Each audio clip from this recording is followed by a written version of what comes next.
Today's topic, I want to discuss, can I retire at age 62? So this video is meant for the individual that's nearing retirement, or they're looking, is it possible if I could retire at age 62, and what are the 5 most important areas that they should focus in on? At any point in time, if you need help with your specific situation, feel free to give our 1-800 number a call. It's 1-800-566-1002, or you can schedule an appointment with one of our advisors by simply clicking on the link in the description of this video. So as we get started, mistake number 1 is having a portfolio, not having a plan. And one of the crucial steps with making sure that you could retire at age 62 is having a plan. What do I mean by that? Well, typically what happens is an individual is working for their company, for an employer, where they own their own business, or they're working as an employee, and they're stacking away monies into some sort of retirement vehicle, some sort of retirement account. So when it comes time that they start nearing age 62 and they're saying, can I actually retire at this specific point? All I've done is just try to accumulate this bucket as much as possible. I've tried to place contributions into this sort of savings component, and I was trying to grow this bucket, if you think of it in the terms of a bucket, with a combination of my contributions and the rate of return that was coming back. And that's on a wealth accumulation strategy. An individual says, I have this long time horizon, so I'm going to take on more risk. I'm going to be more aggressive with my investments so I could capture when the markets are doing well. And then if the markets go south, at least I have this longer time horizon before I retire for the markets to pick back up, which is fine. And that's a proper wealth accumulation strategy based on somebody's risk tolerance. The mistake that's commonly made is that individuals stay within that wealth accumulation mindset because they've been doing it for so long. So what they do is when they start fast forwarding and now they're nearing age 62, it's not wise to stay within that wealth accumulation mindset. They should now be starting to shift towards that wealth preservation distribution mindset. Meaning, how do I preserve my monies? How do I preserve my buckets and make sure that I'm taking out the proper distribution strategy throughout retirement? And income in retirement is the most important aspect, because if you don't have income, then you don't have a retirement. And what I mean by that is whenever you're looking to retire to that age 62 marker, you want to look at what your expenses are going to be at that point, and then also what your income sources are going to be at that point. So typically an individual may have Social Security income, they may have pension income from a previous employer, and then they have their assets that they've accumulated, whether that's their IRAs, their Roth IRAs, their 401k accounts, 403b accounts, based on what sort of employment that you possessed. And what they're doing is they're trying to create, or what makes the most sense is to try to create a strategy to say, if I have a gap between what my income sources are in retirement versus what my expenses are, I need to create some sort of strategy that will allocate these dollars properly, create the proper income and distribution strategies so that I'm able to use the smallest dollars only as much as necessary towards the income play so that I have not as much fund money, as much flexibility in retirement as possible.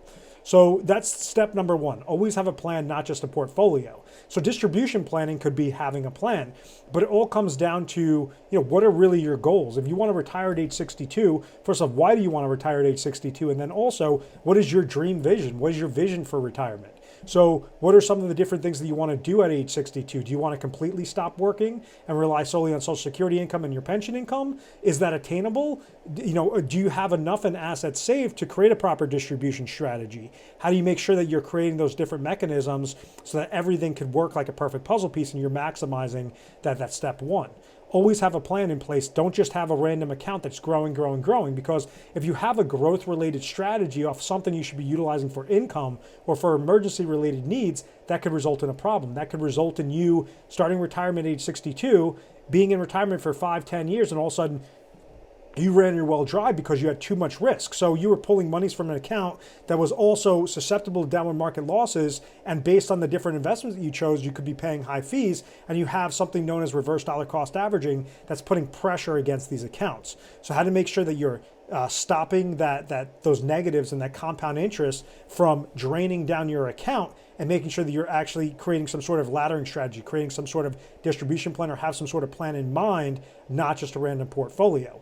Having portfolio and having growth-related strategies, that's completely fine, but that should be part of your overall plan, especially if you're looking to retire a little bit earlier, rather than wait till 65, 67, where Social Security will deem your full retirement age. Individuals that are trying to retire at age 62 means that they'll receive less of a benefit. So you have to make sure that you're very detailed on what your plan is, rather than just hoping that everything's going to work out.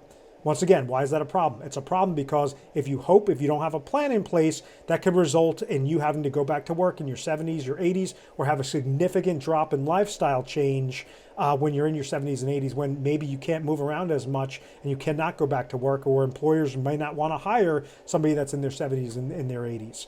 Avoid that most common mistake. Make sure you have a plan, not just a portfolio for retirement. The second most important thing, if trying to retire at age 62, is generating income in retirement.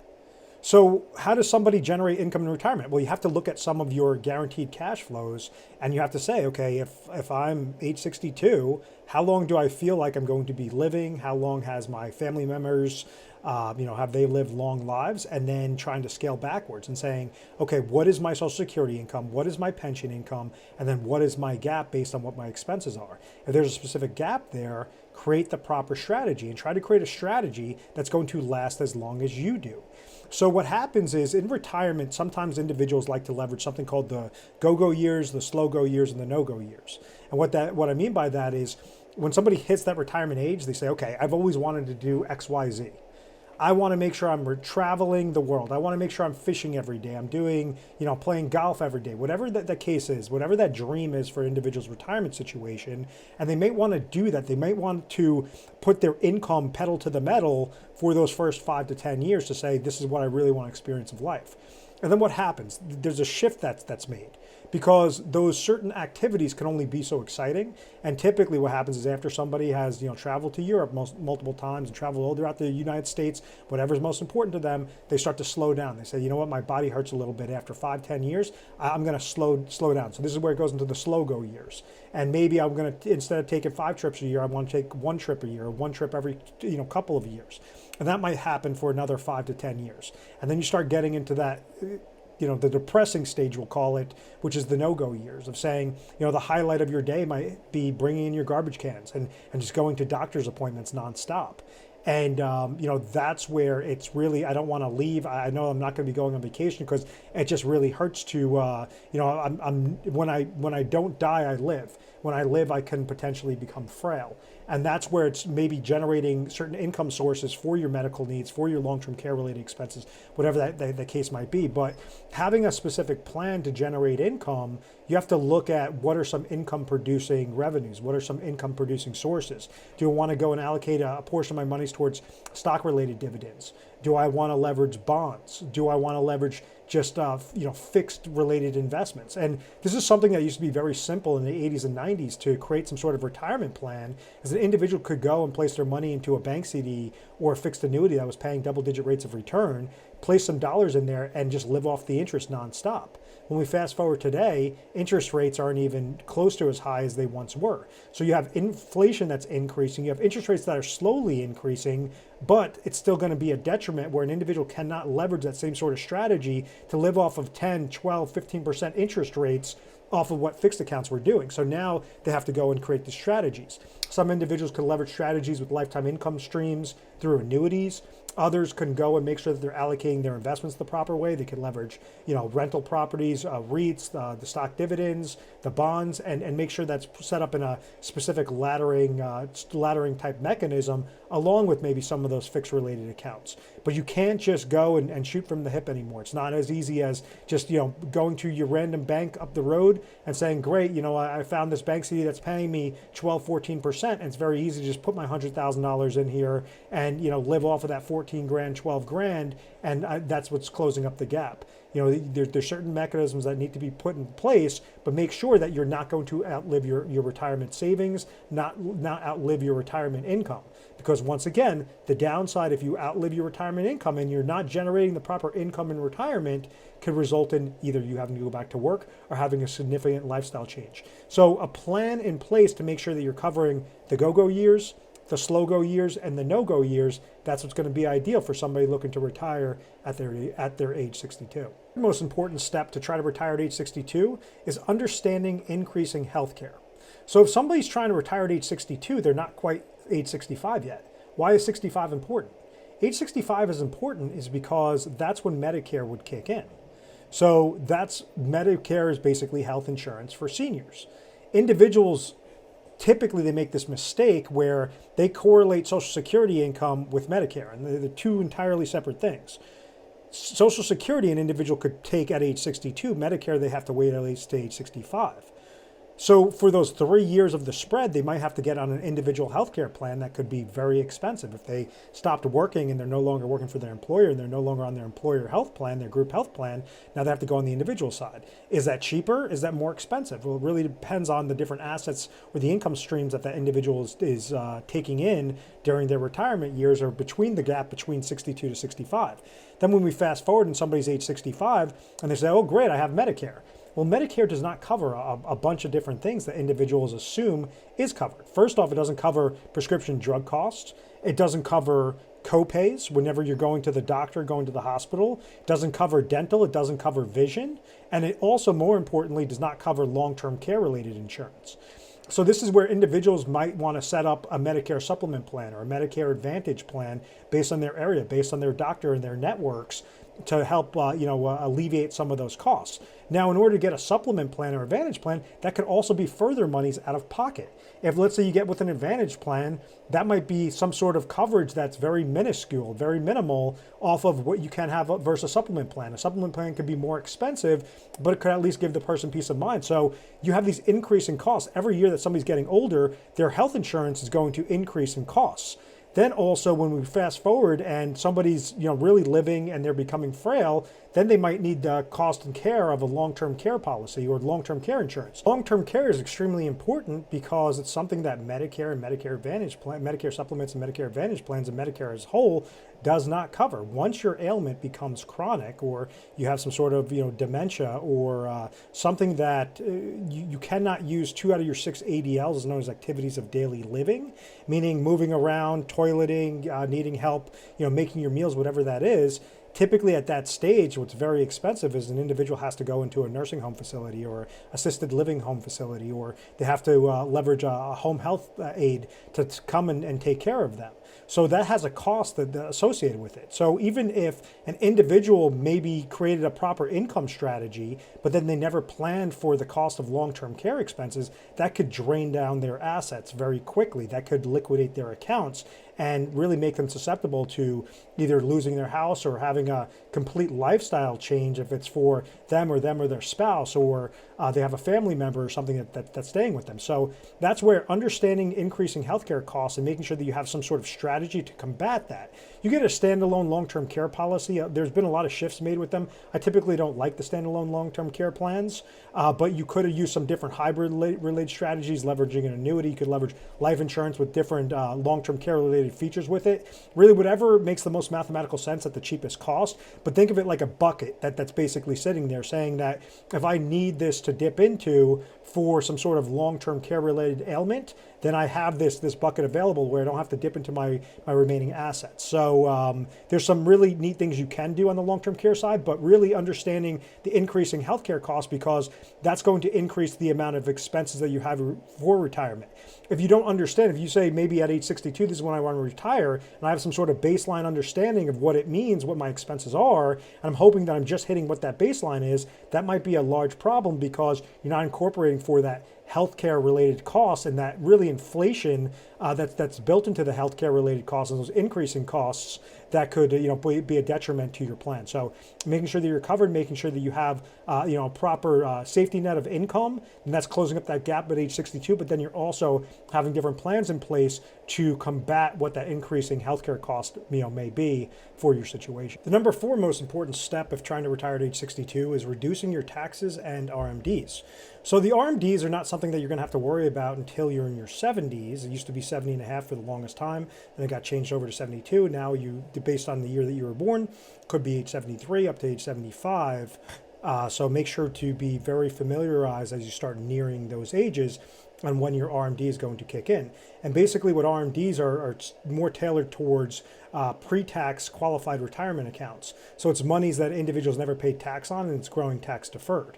So what happens is at that stage, an individual is going to be forced to start pulling out and taking withdrawals from those sorts of accounts. So it's going to be less the younger you are, and then every year that percentage is going to increase. So you want to make sure that you at least have some sort of plan in place to combat what that extra taxation is going to be, and making sure those RMDs do not jolt you into the next tax bracket, and do not drain your well dry as you start living throughout your retirement years. Also reducing taxes throughout retirement. So there may be opportunities that an individual could take portions of their qualified retirement accounts and convert them into Roth strategies, meaning taking your monies from that tax deferred status into a tax-free status, something that does not have RMDs. Something that also, if you're taking out monies from Roth IRA accounts and you're taking that in the form of income of withdrawals, those monies are going to come to you tax-free, and also it's not going to be incorporated in your provisional income, or as the current tax laws stand right now in 2023, is not incorporated in your provisional income for Social Security income. So what do I mean by that? Well, an individual can get taxed up to 85% up to their tax bracket on their Social Security income. If they have monies, if they're taking withdrawals from assets that are not going to be incorporated in their provisional income, that could result in very little or potentially no tax coming out of their Social Security income.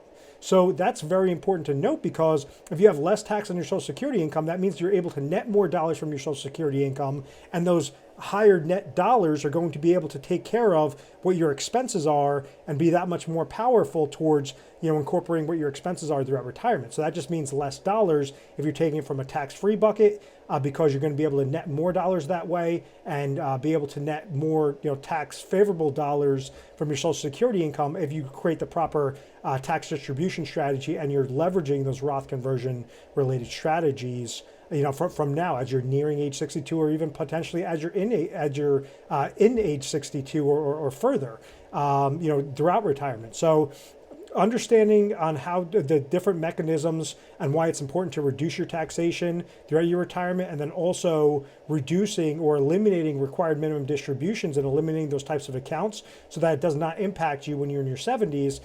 That's number 4 on most important step when or most important areas that you should be covering if trying to retire at age 62. Step number 5 that's important to note if trying to retire at age 62 is creating a legacy plan. So not just leaving different things to chance. Understand where your current savings are. Are they sitting in non-qualified accounts? Are they sitting in qualified accounts? Are they sitting in Roth IRA accounts, traditional IRA accounts? Where are your assets basically sitting, and what happens if you pass away? Do you want to make sure that your spouse is okay and she's receiving the most amount of dollars, the most amount of net dollars in the form of inheritance? Do you want to make sure that process is very simple? Or do you want to go into probate and having to deal with the courts and dealing with lawyers and different things that could really hold up your beneficiaries receiving your assets and receiving some sort of legacy if legacy is important to you? So a lot of times when somebody starts hitting this retirement stage, they want to retire at age 62. They want to say, okay, am I okay? And is my spouse okay? Is she okay? And then also, are they okay? Are my kids or my grandkids okay? Okay. And this is a really important step, because individuals just think, okay, I have to be wealthy in order to create some sort of estate plan or legacy plan, and that's not the case. If anything, the opposite is true. Probably individuals that have less dollars, and it's something very simple to just make sure that you're naming your beneficiaries on certain accounts and making sure that you're either having a will set up or a trust set up to incorporate, if whenever you pass away, that everything is lined up as per your wishes. So that's where the 5 steps are really crucial if somebody's trying to retire at that age 62 marker. And it all comes down to, what is your vision? What is your ultimate goal for retirement? Does that vision correlate to age 62 and beyond? And then also looking underneath the hood of your current situation, your current assets. Can you accomplish retiring at age 62 and making sure that you have enough income streams that you could never outlive, making sure that you're understanding the healthcare, the increase in healthcare, making sure that you're reducing taxes throughout retirement, and then you're also creating a legacy plan or a legacy play to leave the most amount of dollars left over to your beneficiaries. Make sure your income sources are covered, your emergency needs are covered, and then also your growth needs are covered. Whatever's remaining is really meant for your fund monies, but don't be foolish when it comes to that tertiary need. Make sure that you're putting the correct mechanisms in place and you're naming your beneficiaries so that it makes things very simple. God forbid if you were to pass prematurely or whenever you pass away, that you're at least leaving that sort of legacy to your loved ones. If you found value in this video and you'd like to speak with a specialist, simply give our 1-800 number a call. It's 1-800-566-1002, or you could click on the link in the description of this video, and it's going to have our direct calendar link. So one of the things we did was we set aside a 20-minute free consultation for any individuals that's referencing this video to the YouTube channel, and could basically speak with one of our advisors. You might be speaking with myself, you might be speaking with one of my other advisors, and just let us know what your current situation is, and we could basically look underneath the hood and say, okay, what is your vision? Really help you understand what are your goals in retirement, help you understand what you're currently doing right now, and is what you're doing right now, if you're on the correct path, well, then you should not be changing anything. If there's slight tweaks that you should make, then it might be some slight mathematical moves, but making sure that you're staying within those 5 most important areas. Once again, having a plan, generating income in retirement, or an income plan in retirement, understanding healthcare, reducing taxes and RMDs, and then create a legacy plan if leaving a legacy is important to you. I want to thank you very much for watching this video. Feel free to subscribe to our YouTube channel, Retire Sharp, so you can have access to the most updated videos. Thanks so much, guys.